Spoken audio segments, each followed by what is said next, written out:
Okay, welcome back. So today we're going to go through a bit of routing.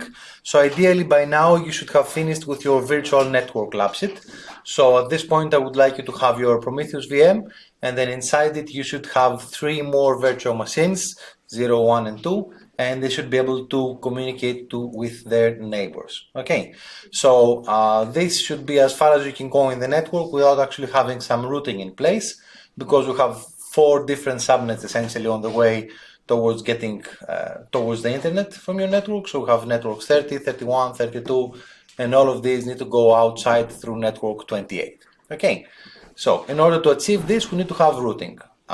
We will configure routing with a software that is called Quagga. Okay, in Linux. It used to be called Zebra in the past. They have a thing for animals, so great, I don't know. And the routing protocol that we will be using will be OSPF. All right. Now, essentially, when we're turning our computers into a router, the routing operations should be identical to those of a router. Okay, so whatever a router does with their own hardware and software, the routing software on our machine will do with the multiple network cards that we have as hardware on our computer and the software that we install and configure on the computer to do this. So as far as the network is concerned, as far as the behavior of the computers around it, all the clients that will need to be served by this router are concerned, there is absolutely no difference. Okay, the packet will arrive to the router's input interface, it will be sorted, and then it will be exited through the output interface of the router. So if you have a packet that's going from somewhere on one of your virtual machines and it needs to go to the internet, it will arrive at Prometheus on one of the VMnet network cards, it will get sorted and it will go out towards the internet from the network card on subnet 28, and that's it. Okay, so there are lots of routing protocols. There are interior gateway protocols, exterior. So we will be using an interior protocol, which is OSPF. It is the most beloved one for smaller networks because it is simple yet it's quite efficient. We used to have RIP in the past as well, but RIP is a bit slower in the way that it works. So we will be configuring OSPF for this particular scenario. Now the network structure that we have at the moment should look something like this. Okay, so you should have your Prometheus virtual machine. It should have its ENS33 that connects you to the outside world on network 28. It should have a VMnet 0 on network 30 and a VMnet 1 on network 31. You should have your virtual machines and they should all be connected in that particular way inside Prometheus. So what we will do is we will set up routing on Prometheus itself, and once we do that, that will give access to virtual machines 0 and 1 to the internet, to the outside world. All right. Once we have that in place, we can then go on to virtual machine 1 and we can set up routing here as well. And then that will give internet access to the virtual machine that's in the back of it as well. So by the end of this lab sheet, you should be able to browse the internet, to ping Google or whatever, from all of the computers in your little network. All right. So what do we need to do in order to do all this? First of all, we'll need to install the software on Prometheus itself. Let me check something first. Yes, another important bit of information that you need to set up straight from the beginning is on your ENS33 network card that connects you to the outside world. You set it up as a default Class C network. Okay, so you had an IP address of 148.197.28 something. Okay, you had the subnet mask of 255.255.255.0 and you had the gateway of 28.254. This will need to change for routing to work. The reason for this is because we have configured Columbus, so that's the router of the lab itself, to be supernetted on subnets 28 and 29. This means that we have changed the subnet mask on Columbus, and it's not 255.255.255.0 anymore, it's 255.255.254.0. Okay, this allows direct communication, so it essentially joins the two networks as one. So subnets 28 and 29 can communicate with each other without any routing because of this. Okay, So they're all one big happy family. So all almost 500 addresses in there should be able to talk to each other. This doesn't have a direct impact on your computer per se as it is. However, it does have an impact on routing, because when you do set up your routing, then all of the network will need to be configured, all of the aspects of the network will need to be configured in a similar manner. So you cannot have a subnet 28 of a class C being routed inside the network where that same subnet 28 is supernetted onto 28 and 29 as well. All right, so you will need to go onto your ENS33 network card on Prometheus. You need to go into the network card settings and change the subnet mask. Simple change, you just change it from 255.255.250 to 255.255.254.0. You need to do this before you do anything else. So that's why it's in the beginning of the lab sheet as well. Okay. Theoretically, you should continue and do the lab sheet and do all of the tasks on the lab sheet as it is. However, when you do run your routing, the OSPF protocol will complain and it will say, oh look, you have a network 28 on a /24 defined here, whereas I'm receiving updates for a network 28 on a /23. So it will not work. Okay, it will be a conflict. So once you change the networking onto that one, we can then start with the installation of the software that we need. So the software that we need is called Quagga, and we need to simply do yum install Quagga on Prometheus itself. You will then need to go into Moodle, and you'll need to get two configuration files. One of them is called zebra.conf, and the other one is called ospfd.conf. They both live in /etc/Quagga. That folder doesn't exist unless you install the software. Okay, so a good first sign that the software was installed correctly is the fact that you do have a Quagga folder in /etc. Alright, so you need to go and get the example files. They are already pre-configured sort of for you. Okay, you need to save them in the correct location, and then ideally you should go and disable the VMnet 0 bridge that exists on your Prometheus VM. Okay, so you need to find the process for that bridge and kill it so that it doesn't interfere with the routing functions that we will be performing here. Another important step is to actually disable your firewall.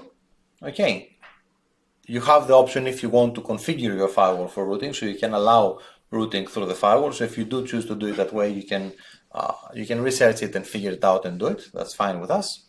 And finally, you will need to enable packet forwarding onto Prometheus. So all Linux boxes by default are installed with packet forwarding off as a security precaution so that they don't be turned as a router, unknowingly. All right.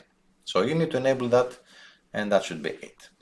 Now, once you have your configuration files, you will need to configure them. How do we do that? So, zebra.conf, can you read this or should I try and make it bigger? Let me see if I can. I can. Okay, so this is zebra.conf. So the purpose in life of zebra.conf is to tell your routing daemon which network cards are doing the routing. All right, so you're sitting on Prometheus at the moment. You have 3 network cards that you care about. All right, so you have the ENS33 network card that connects you to subnet 28 and hence to the outside world. And you have your VMnet 0 and your VMnet 1 network cards. So you need to declare your ENS33, VMnet 0 and VMnet 1 into this file, and they need to work. They need to be enabled for routing into this. Yes, you will have a loopback interface, so it's always good to have that in there. And this particular file contains a VMnet 2 statement. You don't need it for this. If it has hashtags in front of it, it's commented out, so it doesn't work. You can also just delete it completely if you feel like it. Okay, the host name is the host name, password can be whatever you like, and you can enable or disable the password. It doesn't really matter at this point. All right, the important thing is that you have the 3 network cards that you need declared onto this computer so that you do routing through them. Of course, because you're all working in the same setup in the lab, this file will be the same for everybody. All right. And because of that, essentially, you don't really need to change anything on this file. Okay, you just copy it into your etc. Quagga folder, and you can use it as it is. However, I do need a screenshot of it in your logbook, and I definitely need an explanation of what this file does, which is what I just explained, under that screenshot in your logbook. Okay, so I want you to understand the purpose in life of zebra.conf.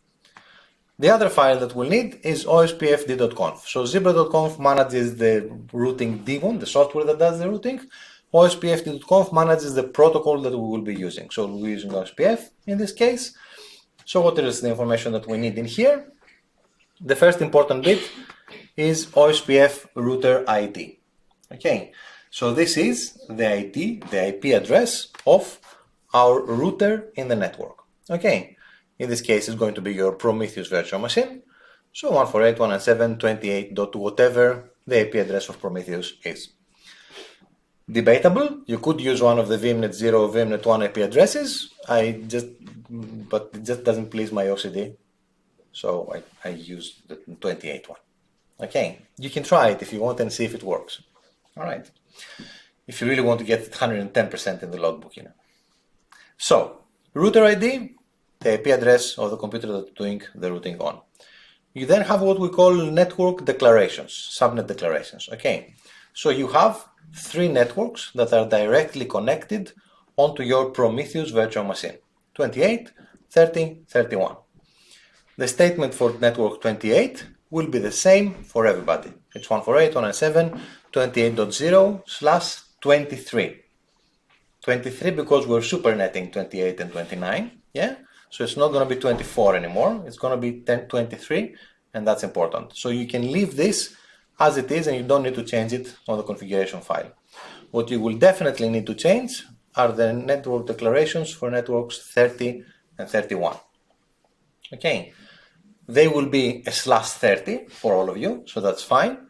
What you will need to change is this bit of information here. So you will need to set your network address for the subnet that corresponds to your machine according to the a2.net subnets PDF file. Okay, can you please switch this off? All right, so if your network address is 0, 4, 8, 16, 32, whatever it is, you should know it by now, hopefully after you build a virtual network lab set. So the network address is what goes there. Not one of the usable IP addresses, and definitely not the broadcast address in the end. Okay, so this needs to contain the network address of the network that you're working on. Once you do this, then this file will be shared among all of the other routers in the network, and all of the other routers will say, oh yes, there's a computer that has an IP address of 28.50, and he is the default gateway for networks 28.0/23, 30.252 for me /30, and 31.252/30. So essentially, this file tells the world, the rest of the routers around it, which networks are accessed by this router.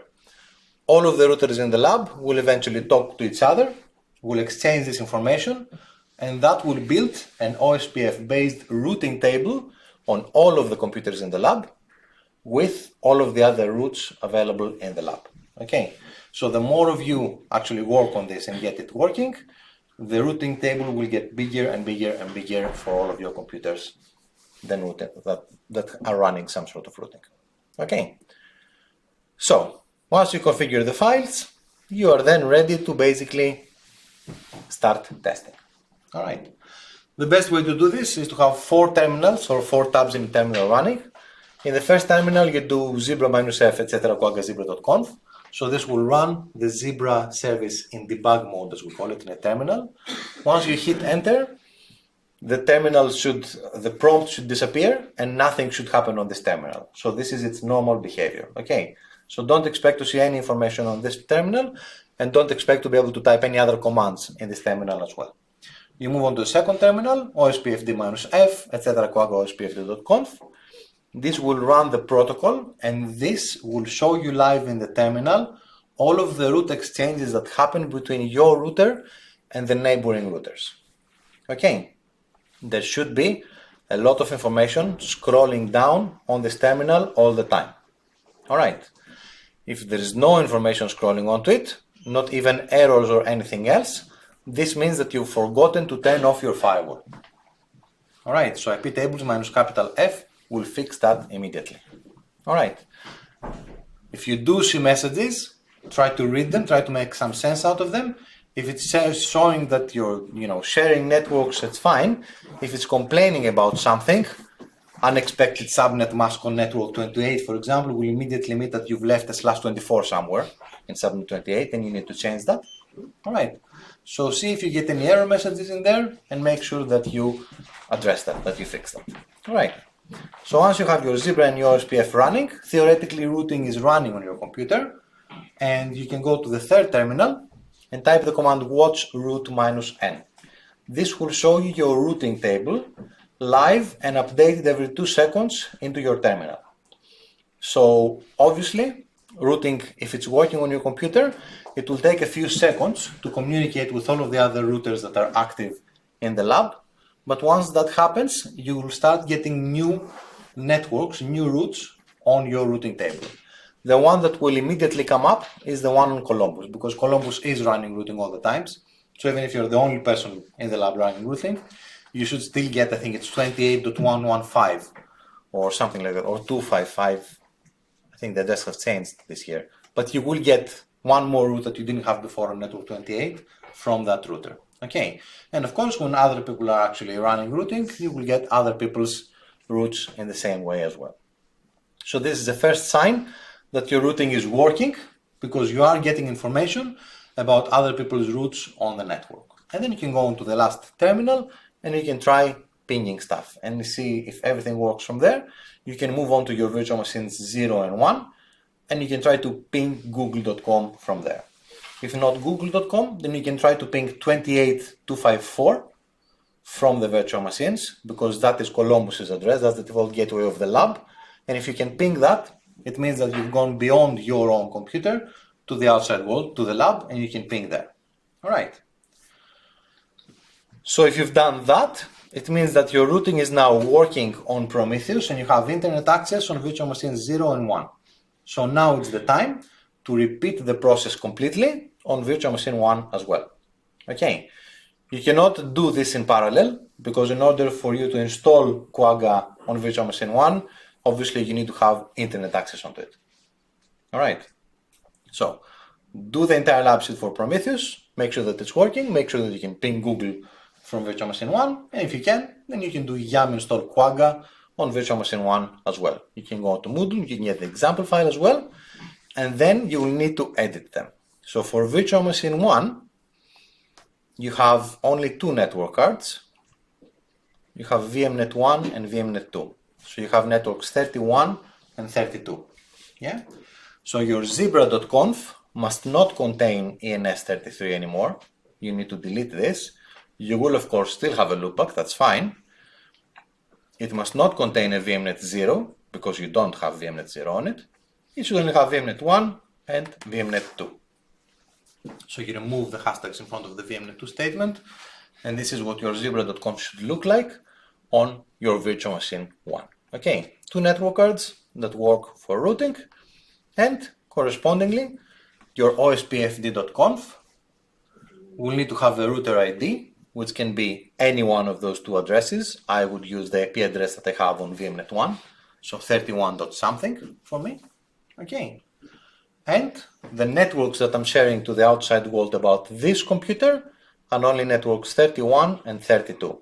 So networks 28 and 30 need to be removed from this file. Okay, they don't need to be here anymore. We only need to have 31 and remove the hashtag in front of the network 32. So only networks 31 and 32 for ospfd.conf on this.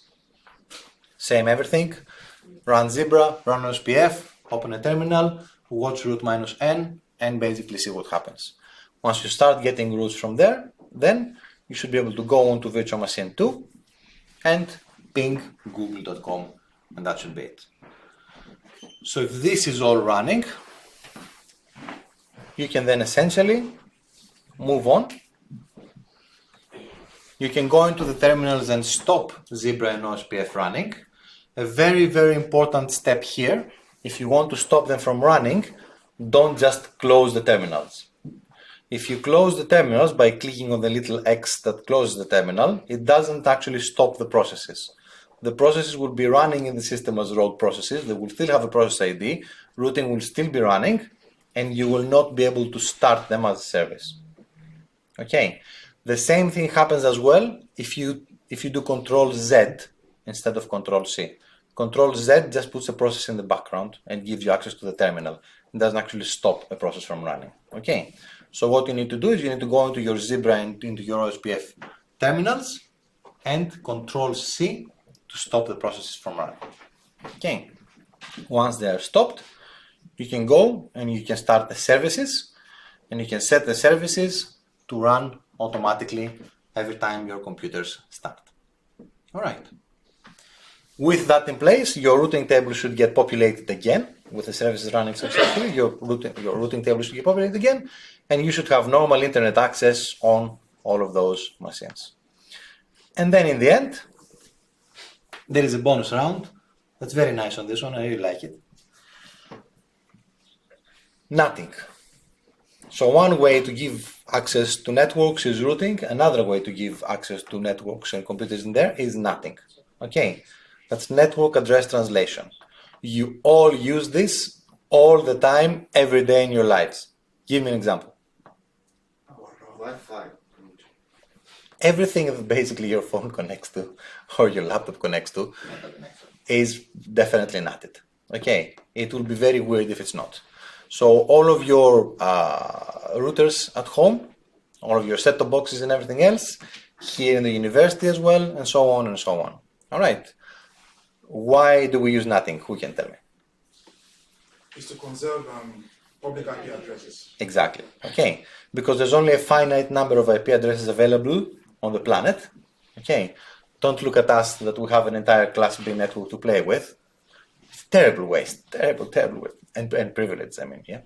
Okay. Generally, most networks that you will work on will be behind some sort of nothing or address translation.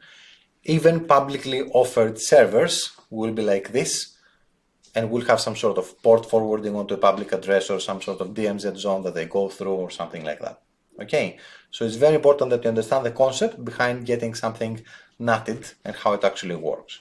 In our case, what I want you to do is I want you to clone vPrometheus 2, assign VMnet 3 to it, okay, and then add VMnet 3 to vPrometheus 0 as a second network card and NAT it behind it. So essentially what I want you to do is you have VMnet 0, 1, 2 here. You will have two network cards on vPrometheus 0 with VMnet 3 as the second network card on this. And in order for this to happen, you need to run the fix VMnet dev script again. Yeah. And then you clone this and you put it up here, connect it to VMnet 3, connect it to this host through VMnet 3, and then NAT on this. To NAT on this, you will need a command that is basically here. Okay, so it's IP tables minus tnat minus a post routing minus o, the network card that will be the default gateway for your NATed network. In our case, it will be the VMnet 0 network card. So it will be the ENS33 for vPrometheus 0. So that should never change for anybody. This should stay the same for all of you. Minus J source nothing to source 148.197.30 dot whatever IP address your VMnet 0 network card has, your ENS33 network card has on your vPrometheus 0. And I've given you the solution to this now. Okay, so if you do this command on vPrometheus 0, that should enable nothing onto vPrometheus 3, and you should then have 4 computers that have network access to the outside world. And then I want you to test what sort of access you have to that NATed virtual machine. So you will be able to ping google.com from that NATed virtual machine, but will you be able to ping that NATed machine itself? Will you be able to ping its IP address? All right. And you will also need to give them static IP addresses. They need to be private IP addresses. You can choose and use whatever you like. You can use 192.168 whatever if you like. It's totally up to you. I just want you to get the thing to work. Okay? And once you have that, then you will have completed this lab sheet, and then we can move on to greater things like DNS. Okay. Any questions about all this? Okay, I'm gonna stop the recording.